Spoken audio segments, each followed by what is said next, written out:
Hello दोस्तों, कैसे हैं आप सभी। स्वागत है आप सभी का आपके अपने YouTube channel study blog with Shivendra पर। यूपी पीसीएसजे 3 ईयर प्रैक्टिस आपका 20 मई ये डेट सभी जो जुडिशरी की प्रिपरेशन कर रहा है कैंडिडेट्स को याद है। 20 मई 2025 वो दिन जब सुप्रीम कोर्ट ने डिसाइड किया कि भाई जुडिशरी का जो सिस्टम है ख़राब चल रहा है, जो गरिमा है लगातार गिरती जा रही है, जजेस सही से डिसीजन नहीं दे पा रहे हैं, तो इसके लिए 3 ईयर प्रैक्टिस जो है मैंडेटरी कर देते हैं कि पहले तुम 3 साल की प्रैक्टिस करो, उसके बाद जो है तुम जुडिशरी का एग्जाम दो। लेकिन चलो ठीक है, अगर आपको ऐसा लग रहा है कि 3 साल की प्रैक्टिस से जुडिशरी का सिस्टम सुधर जाएगा, जो जजेस है उनके डिसीजन देने का तरीका, सब चीज़ें बदल जाएंगी, तो आप इसको एनफोर्स कर सकते थे। लेकिन इसका मतलब यह नहीं है कि आपने क्या किया, जैसे ही डिसीजन दिया तुरंत प्रभाव से आपने उस डिसीजन को लागू कर दिया, क्योंकि इससे बहुत से ऐसे कैंडिडेट्स जो काफ़ी सालों से जुडिशरी की प्रिपरेशन कर रहे थे, इसी के चलते अपना रजिस्ट्रेशन नहीं करा पाए और आज ऐसी स्थिति में आ गए हैं कि अब 3 साल तक का इंतज़ार करना उनके लिए रिलायबल नहीं था।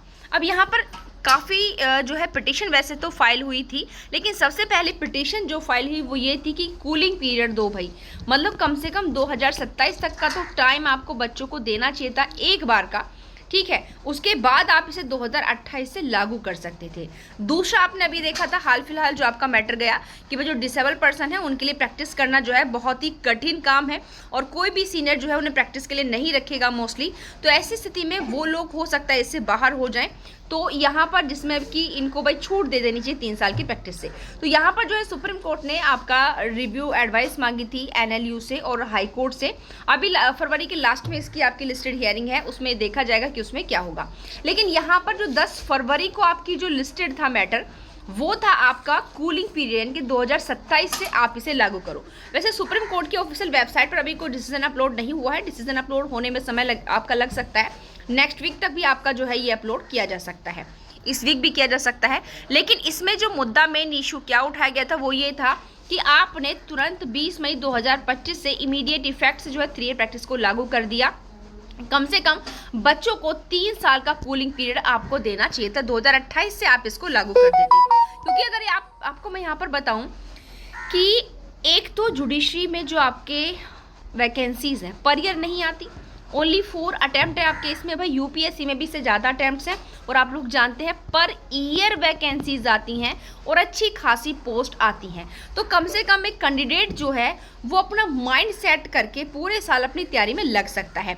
लेकिन यहाँ क्या है, जुडिशरी में बच्चे के लिए अनसर्टेनिटी रहती है बिल्कुल, क्योंकि पता नहीं, क्योंकि ये समझो कि भी ये तो 3 साल कूलिंग पीरियड जो है प्रैक्टिस के लिए हो गया, वहाँ तो 3 साल का कूलिंग पीरियड ही आपका वैकेंसी के लिए है कि भाई ठीक है 3 साल तक बिल्कुल कूल होके बैठ जाओ, कोई वैकेंसी आपकी नहीं आने वाली। मिनिमम 2.5 साल और 3 साल का समय आपके लिए रहता है।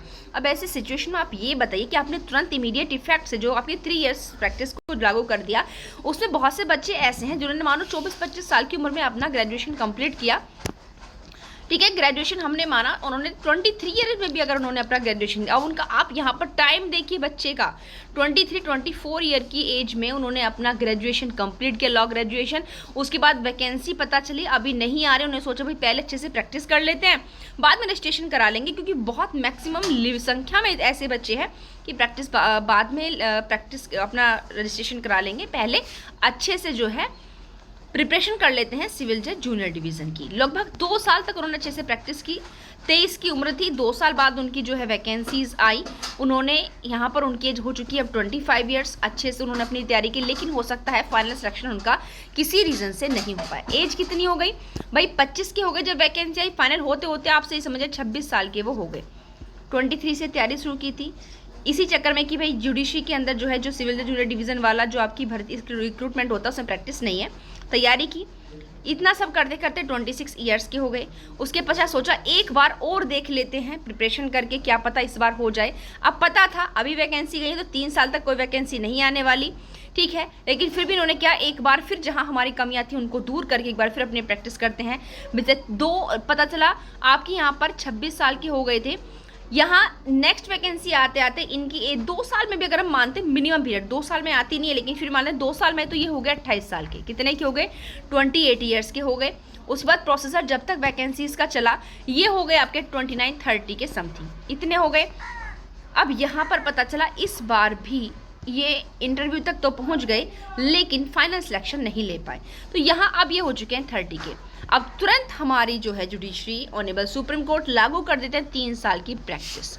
तो अब ये बताओ, अब इनके पास क्या, इन्होंने 2 अटेम्प्ट और लगभग अपना 7 साल का जो टाइम पीरियड था, 7 साल क्यों लगे भाई? क्योंकि आपकी वैकेंसी ही एक कूलिंग पीरियड में आती है 3 साल में, 3.5 साल में, तो इसीलिए इनको 23 से 30 साल हो गए 2 वैकेंसी में तैयारी करते करते। ऊपर से वैकेंसी इतनी ज़्यादा संख्या में नहीं आती जुडिशरी के अंदर, आप लोग जानते हो 300 वैकेंसीज भी बहुत बड़ी संख्या में नजर आती है कि भाई बहुत ज़्यादा वैकेंसीज हैं, ठीक है।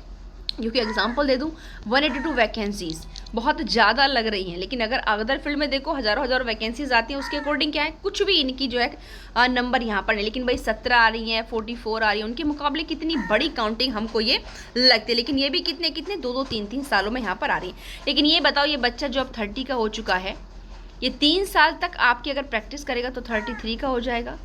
हो सकता है यहाँ पर अभी इसकी एक्सपीरियंस में 1 साल और बचा हुआ था, और क्या हुआ, अनुभव में 1 साल बचा हुआ है, लेकिन वैकेंसी आ गई, ये अब एग्ज़ाम नहीं दे सकता। अब इसका मतलब 33 का होने पर इसका एक्सपीरियंस होगा, वैकेंसी अब निकल चुकी है, जब 2 साल का अनुभव था।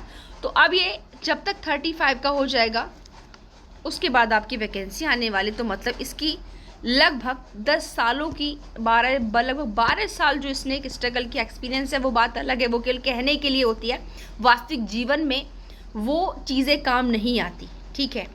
रेयर किसी के लिए काम आया जिसका लक काम कर जाता है, लेकिन ढेरों अनुभव जो है हर किसी के लिए काम नहीं आता। ये कटु सत्य है हमारे समाज का। मोटिवेशन वीडियोस में अच्छे लगते हैं कि कुछ भी नहीं होगा तो अनुभव होगा, लेकिन उस अनुभव के आधार पर ही बहुत ही कम लोग आगे बढ़ पाते हैं। हर किसी के लिए वो अनुभव ऐसे फील्ड में रहता है, काम नहीं आ पाता। ये लोग आप जानते हैं हमारे समाज के धरातल की वास्तविकता है, ना कि आपका केवल एक काल्पनिक दुनिया की बातें।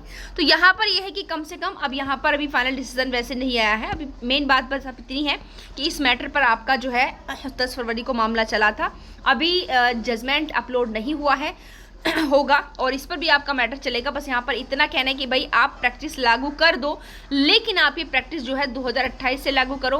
इस टाइम पीरियड के लिए जो बच्चे विदाउट जुडिशरी की प्रिपरेशन के चक्कर में बैठे हुए थे, उस चीज़ को आप यहाँ पर क्या करो, उनको इस बार मौका दो। और दूसरी बात यहाँ पर मैं कहना चाहूँगी कि भाई आपको एक काम और करना चाहिए। क्या काम करना चाहिए? जिस प्रकार यूपीएससी पर ईयर आपकी निकालती है वैकेंसीज को, उस साल आप वैकेंसीज निकालो, या फिर आप जो है अटेम्प्ट बढ़ाओ। ये चीज़ें आपको करनी पड़ेंगी, क्योंकि यहाँ ये भी तो जुडिशरी की जो सिस्टमेटिक तरीका है उसको क्या कर रहा है, अव्यवस्थित कर रहा है। तो अगर आप व्यवस्थित करना चाहते हो, सेटलमेंट लाना चाहते हो, तो हर तरीके से जुडिशरी के अंदर आपको सेटलमेंट लाना होगा। तो अगर वीडियो अच्छी लगी हो तो लाइक और कमेंट कर जरूर करना है, शेयर करना बिल्कुल ना भूलें। Thank you.